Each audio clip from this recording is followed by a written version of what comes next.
कि तोता दुनिया के मेला में अकेला हो, कि तोता दुनिया के मेला में अकेला हो।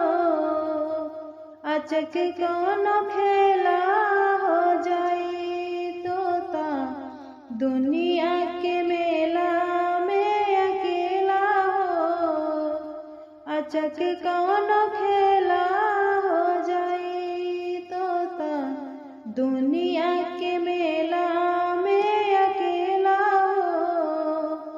अचक कौनो खेला हो जाई, कि मिली कभी ना करेली बोके केला हो, कि मिली कभी ना करेली बोके केला हो।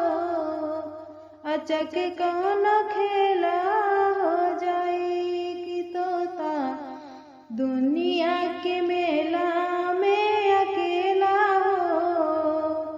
अचक कौनो खेला हो जाई, कि तोता दुनिया